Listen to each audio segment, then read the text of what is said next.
평안을 주시고 이 호주 땅에 하나님의 나라가 임하게 하여 주시옵소서. 우리 다 같이 부흥 기도 제목 놓고 하나님 복음의 역사가 우리를 통해 우리 교회를 통해 흘러가게 하여 주옵소서. 부흥케 하옵소서. 오늘 말씀 제목은 가정을 세우는 길. 그래서 부제가 복수가 아닌 사랑입니다. 여러분 어떠세요? 복수의 마음이 어떤 사람에게 있을까요? 나는 복수의 마음이 예전에 좀 있었나 한번 생각해보세요. 지금 혹시 여전히 내 안에 과거에 나를 힘들게 한 사람, 내게 어려움을 주었었던 사람, 또는 가족에게 복수의 마음, 나한테 이렇게 하다니 두고 보자, 내가 어떻게 하나, 이런 게 복수의 마음인데 성경은 복수가 아닌 사랑을 말씀합니다. 복수는 자연스러운 거거든요, 인간의 감정으로. 근데 사랑은 자연스럽지가 않은 것이고 우리가 선택하는 거예요. 선택.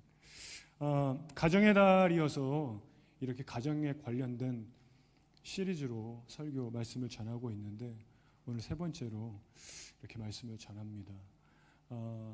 가정을 아직 이루지 않은 분들은 사실은 더 중요합니다. 왜냐하면 가정을 이루고 자녀를 낳고 이렇게 가정을 이끌어가는 부모의 리더의 자리가 된다면은 이미 그때는 수정하기가 어렵더라고요. 보니까 준비가 되지 않은 상태에서 부모가 되고 준비가 되지 않았는데 가정의 리더가 되고 그냥 이제 열리는 대로 살아가는데 시행착오가 있어요. 그래서 미리 준비할 수 있다면 은혜고 축복입니다. 여러분 5월은 어린이날, 어버이날, 스승의 날, 호주에서는 마더스 데이 해서 굉장히 가정을 아름답게 하는 그런 시즌입니다. 그런 시기예요. 그런데 한번 이렇게 여러분에게 한번 질문을 해보고 싶습니다. 우리의 가정은 아름다웠는가? 나의 어린 시절과 내 가정의 우리 가족들의 모습은, 친척들이 모였을 때 우리 부모님과 내 형제 자매와 나의 관계는 그렇게 사랑이 가득했었던가? 혹시 복수하면서 지내진 않았나? 나한테 빵을 던지다니 형이 에이 나도 던지겠어. 어릴 때 그러거든요. 엄마 왜 언니한테만 좋은 거 주고 난 나중에 복수하겠어, 이렇게 말은 안 하지만 속에서 막 두고 보자. 여러분 가정에 문제가 있는가 없는가? 가정에 상처가 있는가 없는가? 상처 있었나 없었나? 가족을 내가 미워하진 않았나? 혹시 지금도 미워하진 않는가? 가족 때문에 내가 아픈 적은 없는가? 혹시 지금도 내 가족 때문에 아픈 부분이 있지는 않는가? 여러분 이게요, 여기서 저는 다 해당 사항이 없는데요, 이게 그럴 수 있는 사람이 없어요. 그러다 보니까 이혼 숙녀 캠프가 그렇게 인기가 많아요. 부부간에 갈등이 다 있어요. 다 그거 보면은 다 내 얘기하는 것 같고 다 그냥 공감이 되고, 속으로 남편은 남편의 영상이 좋은 내용이 나오길, 아내는 아내의 영상이 뭔가 그러길, 금쪽이 상담에 다 부모님들이 공감하고요. 아이들이 다 문제더라는 거예요. 고부 갈등, 가정의 돈 문제 오픈하지 못합니다. 생각의 차이로 이혼합니다. 결국은 이혼하는 거예요. 복수가 아닌 사랑이 아니라 결국은 사랑을 선택하지 않고 자연스럽게 내 감정을 따라갑니다. 복수, 두고 보자, 그냥 끝내자. 어떤 가정은요, 술 문제, 도박, 중독, 폭력. 여러분 이게요, 제가 이렇게 목회 현장에 있으면서 믿음 좋은 가정에 신방을 가서 자녀들이, 여기 특히 이민사회 얘기하는 거예요. 한국도 그렇지만 한국도 다 나이가 드신 분들이 목사님 우리 자녀, 기도 제목이 그거밖에 없어요. 우리 아이가 잘 돼야 되는데, 예수 믿어야 되는데, 이민사회 와보니까요 더 심한 거예요. 그래서 집사님, 권사님, 장로님, 교회 중직자, 순장, 리더 다 그 자녀들이 어디 갔는지 교회에 없는 거예요. 그러기만 하면 좋은데 언어는 그 아이들이 또 왜 이렇게 잘합니까? 부모들이 다 여기 와서 노동하고 청소하고 노가다 하고 해서 언어 잘하고 직업이 왜 이렇게 좋은 직업에 다 들어갔는지, 다 명문대 나오고 결혼도 잘하고, 그리고 교회 안 다니는, 예수 안 믿는 거예요. 그리고 부모님이 창피한 거예요. 그 자녀들이 부모님을 다 외면합니다. 내가 어릴 때 겪었던 아픔과 상처와 트라우마, 나는 그렇게 살지 않겠어. 그러고 다 단절합니다. 너무 많아요. 아니, 너무 많다는 말이 부족해요. 제가 겪고 본 바로는 거의 90% 이상이더라고요. 여러분, 이곳에 계신 여러분들의 가정이 어려움이 없기를 주의 이름으로 축복합니다. 그런데 안타깝게도 우리가 살다 보면은 가정에 어려운 일들이 반드시 생기게 됩니다. 시련과 아픔과 고통과 슬픔과 쾅 하는 그러한 사건이 터지고요. 괴로움이 찾아오는데 이것이 여러분 정상이라는 거예요. 정상이에요. 모든 크리스천 가정에 이런 일들이 언제 어떠한 형태로 찾아올지 모르고, 그것이 우리의 선택과 어떤 우리의 잘못일 수도 있겠지만 정상입니다. 중요한 것은 어려움이 우리 가정에 오느냐 안 오느냐, 어떤 힘든 사건을 만나느냐 안 만나느냐, 우리는 그런 것이 없기를 위해 기도하지만 반드시 크고 작은 이 정도의 차이가 다 일어나고요. 성경은 그것을 얼마나 잘 헤쳐나가느냐, 얼마나 잘 뚫고 가느냐, 넘어가느냐, 그 큰 산 같은 문제를 하나님이 평지처럼 우리가 넘어가게 하시는 은혜, 돌파하게 하시는 은혜, 때로는 길이 없는데요, 하나님이 길을 열어주시는 것 같은, 근데 그런 일들은 생기는 거예요. 앞이 막히고 문제가 터지고 큰 산을 만나고. 그래서 성경적으로 형통하다가 여러분 찰나우, 그래서 뚫고 가다예요. 문제가 있는데 뚫고 가는 거예요. 이게 형통하다예요. 우리는 형통하다 그러면 문제가 없고 어려움 없고 그냥 모든 게 술술술술 잘 되는 게 형통하다라고 생각하는데, 그게 아니라 성경에서 말하는 형통하다는 어려움이 오고 슬픔이 오고 아픔이 오고 막 여러 가지 일들이 생기는데 믿음의 가정은 그걸 뚫고 가는 거예요. 할렐루야. 여러분 뚫고 가시기를 축복합니다. 하나님이 힘을 주시는 거예요. 믿음의 가정은 그걸 넘어가는 거예요. 세상의 가정들은 거기서 으악하고 쓰러지는데 믿음의 가정은 예수 붙들고 일어나고 달려갑니다. 세상에서 볼 때 이해하지 못하는 거죠. 여러분 성경에 처음 등장하는 가정이 오늘 본문에 나오는데, 이 가정은 크리스천 가정이잖아요. 하나님 섬기는 가정이잖아요. 오늘날로 말하면 교회 다니고 예수 믿는 가정이에요. 그런데 이 가정에서 일어난 사건은 살인이었어요. 참 충격인 거예요. 형이 동생을 죽이는 거예요. 여러분의 가정에 어떤 아픔과 어려움과 힘든 일이 있었는지 모르지만 이 일보다 더 컸겠습니까? 부모가 볼 때 형이 동생을 죽였어요. 살인사건이 일어난 거예요. 여러분 믿는 가정에도 이게 최초의 가정인데, 아담과 하와의 최초의 가정인데 뭐 싸웠네, 뭐 절연했네, 잠수 탔네, 뭐 복수했네, 이게 아니라 살인이었어요. 여러분 그래서 성경은 크리스천 가정에도 이런 일이 일어날 수 있다는 것을 보여줍니다. 기록하고 있어요. 그러니까 우리는 어떻게 해야 되는가? 어려움이 있을 때, 가정이 무너져갈 때, 힘든 일이 있을 때, 첫 번째 오늘 예배를 살리십시오예요. 여러분 이건 너무나 당연한 얘기 같아요. 보세요 여러분, 가인과 아벨은 같은 부모 밑에서 태어났습니다. 같은 집에서 자랐습니다. 같은 하나님을 섬겼습니다. 그런데 나이 먹고 직업이 생기는데 직업이 달라져요. 그리고 예배를 드리고 본인이 수확한 것으로 하나님 앞에 제사를 드렸습니다. 자연스러운 현상이에요. 그런데 하나님이 형의 예배는 받고 형의 예배는 받지 않고 동생의 예배만 받으셨습니다. 우리는 여기서 교회 안에서 이런 부분에서 많은 그 물음표가 있었어요. 성경을 읽으면서 왜 가인의 형의 제사는 받지 않으셨는가? 아마 여러분 교회 이렇게 오래 다니신 분들이 이 부분에 대한 설교도 많이 들으셨을 거예요. 곡식은 안 받으시는 건가? 피가 있어야 되나? 양의 피. 동물을 제물로 드렸어야 되나? 여러분 어때요? 그 당시에 아담과 하와 첫 인간, 첫 가정, 그때는요 제사법이 없을 때예요. 구약에. 그때는 그냥 자기가 소득에 그것으로 제사 드린 게 자연스러운 거예요. 잘못된 게 아니라는 거예요. 그때 율법이 없었어요. 근데 하나님은 형의 예배를 받지 않으셨어요. 동생의 예배만 받으셨습니다.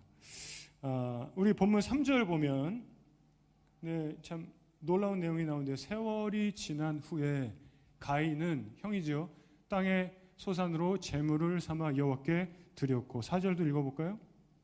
아벨은 자기의 양의 첫 새끼와 그 기름으로 드렸더니 여호와께서 아벨과 그의 제물은 받으셨으나. 이래요. 동생과 동생의 제물은 받으셨어요. 다시 3절 한번 보면 이렇게 시작합니다. 세월이 지난 후에. 이게 좀 중요해요. 한 포인트예요. 히브리 원문으로 보면은 욤 캐츠 하야 그래요. 욤 캐츠 하야에서 욤이 매일 반복적으로 일어나는 날들입니다. 매일의 날들이에요. 욤이 매일의 날들. 캐츠는 제한된 시간이에요. 매일 하루하루가 반복되는. 근데 하나님이 정해놓은 시간이 있어요. 그 하루하루가, 여러분 우리도 마찬가지로 하나님이 여러분의 각자에게 주신 인생이 있어요. 각자 끝난 날이 있어요. 그때까지 제한된 이 하루하루가 계속 돌아가는 거예요. 하야, 그래서 욤 캐치 하야, 계속되는 거예요. 이 반복되는 계속되는 시간이 하나님이 정한 때까지 가인과 아벨은 예배를 드렸습니다. 여러분 그렇잖아요. 우리가 살아가는 동안, 하나님이 허락하신 시간 동안 계속 반복적인 하루하루를 살면서 하나님 앞에 예배자로 살아갑니다. 그리고 그 정해진 시간이 끝났을 때 하나님이 평가를 하신 거예요. 세월이 지난 후에 가인의 예배를 하나님 평가하신 거예요. 한 번의 예배가 아닌 거예요. 여러분, 우리가 주님 앞에 드리는 한 번의 예배를 하나님 평가하시는 게 아니에요.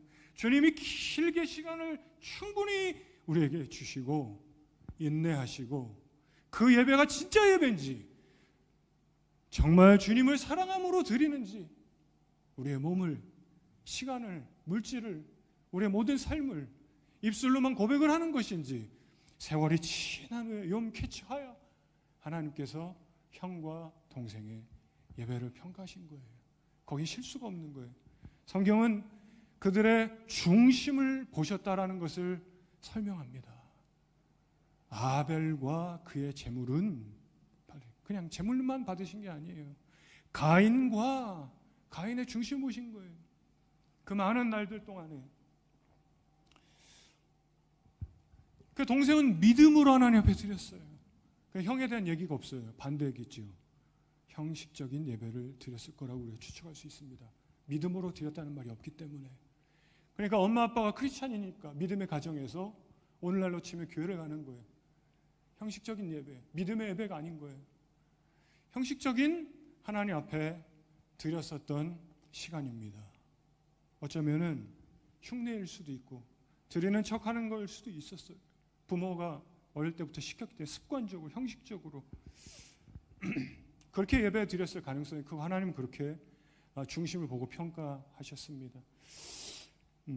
여러분, 우리의 중심이 하나님을 사랑하고 하나님 마음에 합한 여러분 되시길 주의 이름으로 축복합니다. 여러분, 구약시대에서 그래서 끊임없이 하나님 말씀하시는 게 있어요. 예배에 대해서. 쩔뚝거리는 양을, 그거는 하나님 앞에 드릴 수 있는 좋은 양이 아닌 거예요. 근데 좋은 양은 제물로 드리기 아까운 거예요. 그러니까 병든 것, 앞을 못 보는 저는 것, 병든 것, 눈먼 것, 이런 걸 갖다 팔면 돈이 안 되니까 그런 거를 제물로 드리는 거예요. 하나님이 기뻐하지 않으셨어요. 너 예배 흉내만 내는구나. 너 예배 형식적이구나. 그 사람 중심을 보시는 거죠. 넌 나를 사랑하지 않는구나. 그리고 이렇게 말씀하셨으면 내 식탁을 더럽히지 말아라. 여러분, 예배에 실패한 이스라엘 백성들을 보면은 그들이 싸움이 생기고요, 질투가 생기고 미움이 자라나더라는 거예요. 그리고 관계들이 깨지는 것들을 계속해서 반복적으로 보여줘요. 이 믿음의 가정들이 깨지는 걸 보여줍니다. 그런데 인류 첫 가정부터 사실은 그랬다는 거예요. 예배의 실패자였었던 형 가인, 이 사람의 마음, 이 사람의 모습 망가지는 걸 보여줍니다.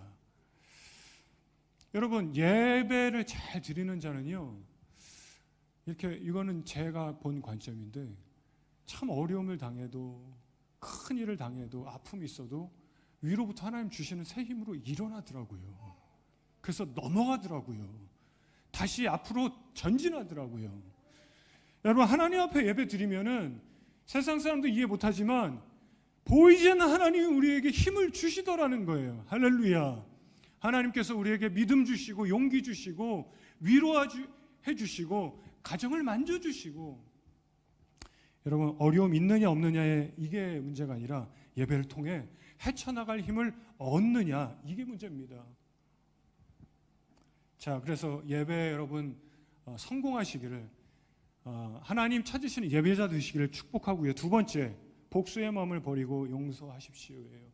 복수의 마음을 버리고 용서하십시오. 아담과 하와가 범죄하죠. 그죠? 어떤 범죄를 했죠?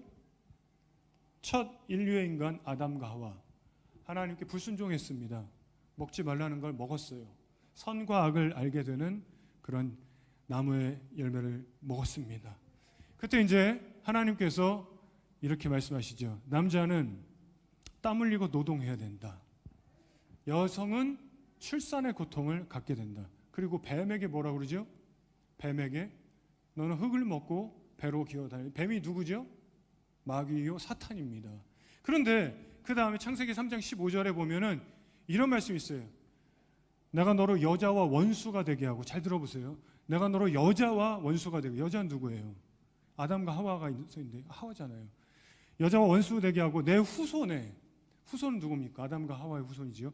후손도 여자의 후손과 원수가 되게 하리니 여자의 후손은 내 머리를 상하게 할 것이요. 누구의 머리입니까?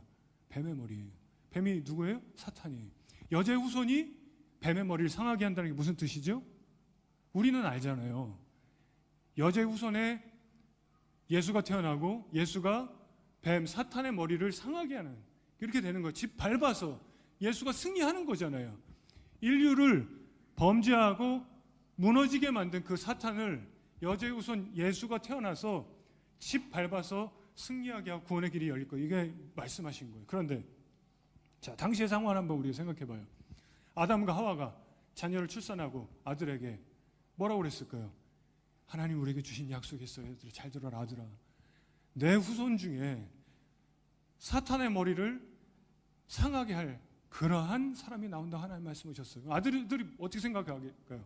아, 많이 한 2000년 지난 다음에 그러면은 예수님이 태어나서 마국간에서 태어나서 사탄의 머리를 밟고 구원의 길이 열리게, 이렇게 생각할 수 있어요, 없어요? 못하는 거예요. 어떻게 생각하냐면 난가? 이렇게 생각하는 거예요. 여자의 후손이면은 이렇게 생각하는 거예요. 장남이니까 동생이 너 아니야, 나야, 형이야. 그 위대한 일을 할 사람이 나일 수 있다. 본인의 정체성이고, 그죠? 본인이 어떻게 보면은 예배를 열심히 드렸던 이유일 수도 있는 것입니다. 그런데 어느 날 하나님이 동생의 제사만 받으신 거예요.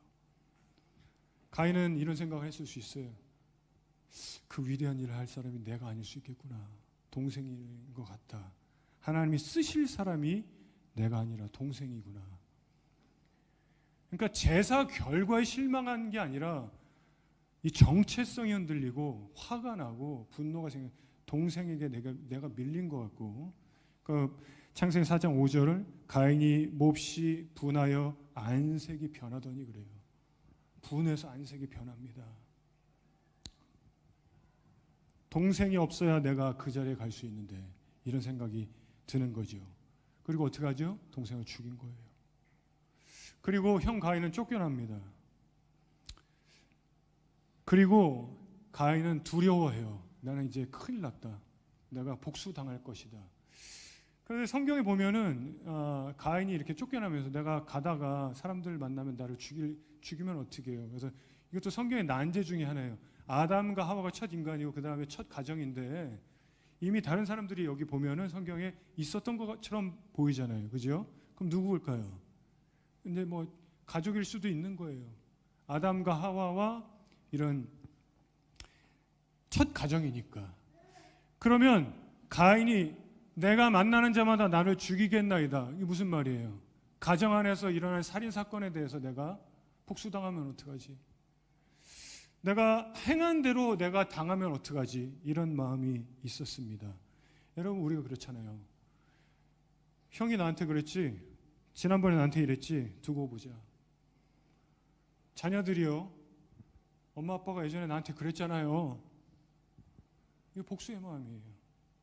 남편과 아내가 여러분 이게 바람 피는 사람들의 특징이 너도 바람 폈잖아 그러더라는 거예요. 나도 그러는 거야. 나중에 보자. 근데요, 창세기 4장 15절, 오늘 15절 한번 읽어봅니다. 여호와께서 다 같이 시작. 여호와께서 그에게 이르시되 그렇지 아니하다. 가인을 죽이는 자는 벌을 7배나 받으리라 하시고 가인에게 표를 주사 그를 만나는 모든 사람에게서 죽임을 면하게 하시니라. 하나님은요, 이 복수라는 것은 그 체인 사슬처럼 또 복수가 낳고 복수하고 복수하고 복수가 끝이 없습니다. 사슬의 고리가. 하나님은 어떠한 형태로든지 복수를 허용하지 않으세요. 기뻐하지 않으세요. 그것을 허락하지 않으세요. 어떠한 상황이든지 어떠한 일이든지. 살인자를 보호하시잖아요. 표를 주시잖아요. 너를 보호하겠다. 왜 그러냐면은 여기서 하나님께서 복수를 일어나지 않도록 끊어주시지 않으면은 복수가 복수를 낳고 상처가 상처를 낳고 분노가 분노를 낳고 계속 가요. 여러분 이게 가정에서 일어나는 일이 가정에서 이런 사람들이 밖에 나가면 똑같습니다. 똑같은. 그 우리가 가정교육을 어떻게 받은 거야? 이런 말이 가정에서 하던 내 습성이 그대로 나오더라는 거예요. 그대로 나오더라는 거예요. 참 놀라운 것은요, 이 세상에서 가장 억울한 분은 예수님이 가장 억울하게 죽으셨어요. 죄가 없는데. 그 죄 없으신 억울하신 예수님이 복수하지 않았습니다. 분노가 분노를 낳게 하지 않으셨어요. 상처가 상처를 낳게 하지 않아요. 본인이 다 그냥 그걸 안고 가신 거예요. 아버지 저들을 용서하소서. 저들은 자기가 하는 것을 피보다 아벨이 죽었는데요, 동생의 피가 땅에서 소리를 내더라는 거예요. 억울하다고. 근데 히브리서 12장이 이렇게 말해요. 아벨의 피보다 더 나은 것을 말하는 뿌리는 피. 아벨의 피는 억울함을 말하지만 예수의 피는 그 아벨의 피보다 더 놀라운 것을 말하는데 용서고 사랑이라는 거예요. 예수의 피가 죽으셔서 예수의 피가 말씀한다는 거예요. 예수의 피는 용서를 선언하는 거예요. 온 인류를 향해서. 참 놀라운 것이죠. 여러분 서두에도 제가 이런 문장을 얘기했지만 복수는 자연스러운 거예요. 근데 사랑은 선택입니다. 여러분 사랑을 선택하시는 믿음의 종들 되시길 주 여러분 축복합니다. 자, 세 번째, 주님보다 앞서가지 마십시오. 여러분 가정을 잘 세우기 위해서는 예배를 잘 드려야 돼요. 예배에서 하나님이 주시는 힘이 있고 능력이 있어요. 그리고 사랑해야 돼요. 복수하지 않고. 그 가정이 잘 세워져요. 세 번째, 주님보다 앞서가지 마십시오. 여러분 가인에게 정말 안타까운 한 가지는 가인은 하나님보다 앞서가는 사람이었다는 거예요. 여러분 이런 일이 가장 우리 인생에 있어서 큰 실수입니다. 주님과 함께 걸어가야 되는데 마음이 너무 급한 거예요. 내가 먼저 가야 돼. 내가 그 위대한 일을 해야 되는데, 내가 동생보다 잘 살아야 되는데, 내가 동생보다 더 중요한 일을 하고 위대한 사람이 돼야 되는데 어떻게 동생이 그 일을 할 수 있어? 동생 없어져. 내가 해결하겠다. 내가 그 자리에 가야지. 얼마나 주님보다 앞서는 마음이에요. 여러분 하나님의 뜻을 기다리지 않고 자신의 판단으로 일을 처리하는 모습이에요. 여러분 구약시대 보면은 금송아지 만들고 그 앞에서 막 춤을 춰요. 언제 그러죠? 이스라엘 백성들이 급할 때 그랬어요. 급하다. 모세가 왜 안 내려오는가? 빨리 금 모아서 송아지 만들고 어떤 우상이든지 만들고 하자. 여러분 가정에서도 똑같아요. 우리가 언제 그렇게 주님보다 앞서가냐면 급할 때 재정이 급하고 건강이 무너지고 급해요. 자녀를 잘 키우고 싶은데 이 마음이 너무 큰 거예요. 자녀를 끌고 가는 거예요. 주님보다 내가 더 먼저 가는 거예요. 너 학교 빨리 다니고 너 언어 배우고 너 여기도 가고 저기도 가고 주님의 뜻보다 내가 자녀를 만들고 싶은 마음, 집 사고 땅 사고 부자 되기 위해서 주님보다 앞서가고 사업을 막 잘 키우려고 그러니까 주님의 뜻보다 내가 그냥 그러는 거예요. 앞서가는 거예요. 평소에 괜찮다가 어려울 때 질병 올 때 큰 사고 앞에서 급하니까 주님보다 앞서가더라는 거예요. 여러분 그 모습이 바로 우리 안에 있는 가인입니다. 여러분, 하나님이 우리 가정에 원하시는 것 무엇일까요? 여러분 가정에 부자 되는 거? 아니잖아요. 성공하는 거? 주님이 원하실까요? 너 성공해라? 아니잖아요. 너 출세해라? 하나님이 원하시는 게 그걸까요? 내가 원하는 한 가지는 너가 출세하고 성공하고 돈 많은 거다 이걸까요? 주님이 원하는 건요, 내가 너와 함께 날마다 걷고 싶다. 조금 느린 듯해도 주의 손 붙들고 그분 믿고 가면 되는데 급한 거예요. 성공해야 됩니다, 주님. 위대한 일을 해야 됩니다, 주님. 주님 급합니다. 말씀을 정리하고자 합니다. 여러분, 가정을 잘 세우려면 예배자, 하나님 마음에 합한 그 중심이 주님 보시기에 참 기뻐하실 수 있는 그 마음의 예배자. 오늘 하나님 앞에 우리는 이런 고백이 필요할지 모르겠습니다. 하나님, 제가 작은 가인의 모습입니다. 우리가 그러한 모습입니다. 가족에게 말을 끊어버린 적이 있고, 내 마음속으로 저 사람은 안 되는 사람이야, 내가 판결하고 심판해버린 적이 있고, 내 판단으로 가정을 막 이끌어간 적이 있고, 어쩌면 우리 안에 복수심의 마음으로 가정 안에서 더 멀어지게 되는, 너무나 자연스러운 거예요. 그래서 사랑을 선택해야 되는데 자연스러운 내 감정대로 우리는 그런 존재인지 모릅니다. 그런데요, 주님이 살인자에게도 표를 주셔서 보호하시더라는 거예요. 가인을 지켜주시는 거예요. 그러니까 하나님은 어떠한 모습의 사람이라도, 어떠한 가정이라도 하나님은 다시 세우기를 원하시는 거예요. 그 가정에 복수가 복수를 낳고, 아픔이 아픔을 낳고, 상처가 상처를 낳고 계속 되어지지 않도록 주님은 보호해 주길 원하세요. 그리고 가정에 말씀하시는 거예요. 우리가 잘 아는 말씀, 마태복음 11장 28절에 이 말씀이 있으면, 수고하고 무거운 짐진 자들아, 이렇게 바꿀 수 있죠. 수고하고 무거운 짐을 진 가정들아, 다 내게로 와라, 내가 쉬게 하겠다.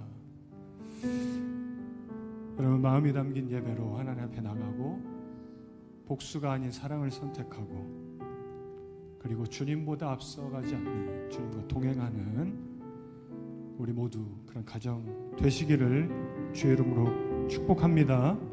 우리 다 같이 자리에 일어나셔서 이 찬송 한번 부르고 기도하겠습니다. 우리 주를 위대하며, 우리 주는 위대하며 능력이 많으시도다. 그의 지혜 무궁하며 괜찮은 영원한 상한 자들 고치시며, 상한 자들 고치시며, 상처를 싸매시도다.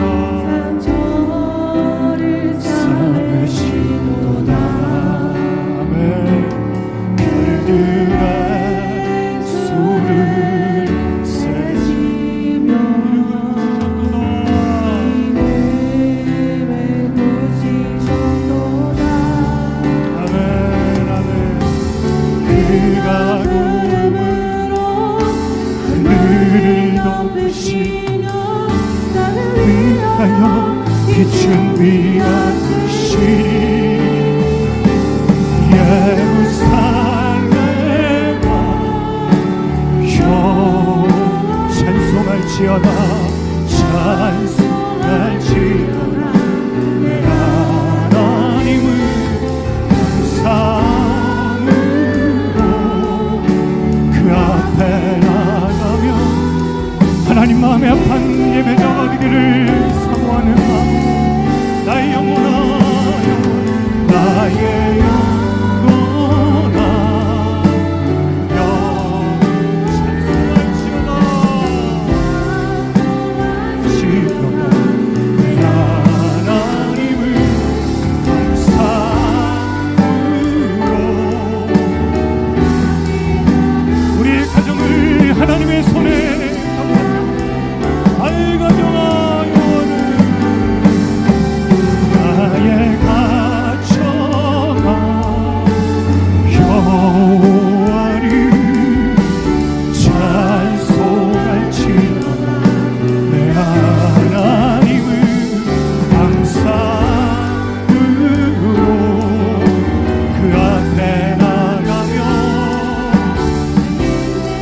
여러분 우리 다 같이 가정을 놓고 함께 기도하겠습니다. 주여 아버지 하나님 우리 가정을 붙들어 주옵소서. 하나님 우리 가정이 영광을 원합니다. 가정 안에 사랑이 가득하기를 원합니다. 가정 안에 있는 문제와 가정 안에 찾아오는 아픔과 어려움 속에 주님 예배하옵소서.